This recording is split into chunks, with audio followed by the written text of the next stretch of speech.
তুই মূর্তিরাটে যাই রাঙ্কেল্লা করি গেছ হিন্দুয়ে মূর্তি পূজা করি গিয়ে তুই মুসলমান হয়ে হিন্দু পূজা কেল্লা শুরু করি গেছ তোর গাইরে থোড়া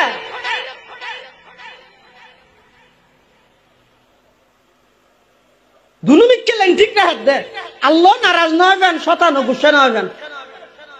হাফেজান গর ওয়াসলে খাহে সুলহে কুন বা খাস আম বা মুসলমা আল্লাহ আল্লাহ বাবা রহমান রাম রাম বা মুসলমা আল্লাহ আল্লাহ বাবা রহমান রাম রাম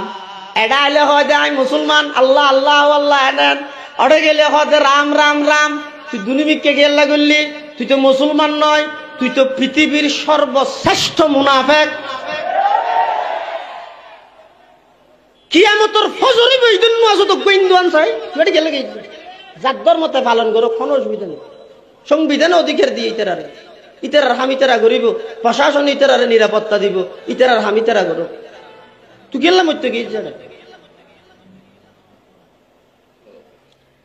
কওমি ঘরানার একজন আলেম হযরতুল আল্লামা হাফেজ জনাব মোহাম্মদ আব্দুল্লাহ আল মারুফ আল্লাহ পাক তার এলেমের মধ্যে হায়াতের মধ্যে বরকত দান করুক ইনাদেরকে সত্য কথা বলার তৌফিক দান করুক দেখলাম সেদিন উনি ওসিলা নিয়ে আউলিয়া কেরামের শান নিয়ে কিছু খুব সুন্দর কথা বলেছেন আমরা অনেক সময় বুজুর্গানদের নাম নেই মনে হয় যে আমি আমার ছোট ভাইয়ের নাম নিচ্ছি রহিমাহুল্লাহ বলি না রাহমাতুল্লাহ আলাই বলেন ডাইরেক্ট নিয়ে নিলাম অমুক অমুক এগুলি আদব নয় এগুলি বেয়াদবি এগুলি কি বেয়াদবি এগুলি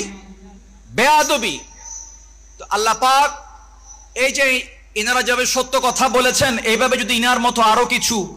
যারা আছেন অন্যান্যরা যদি সত্য কথাগুলি তুলে ধরেন হয়তো বা আর মিল্লাতের মধ্যে দ্বন্দ্ব থাকবে না দ্বন্দ্ব থাকবে না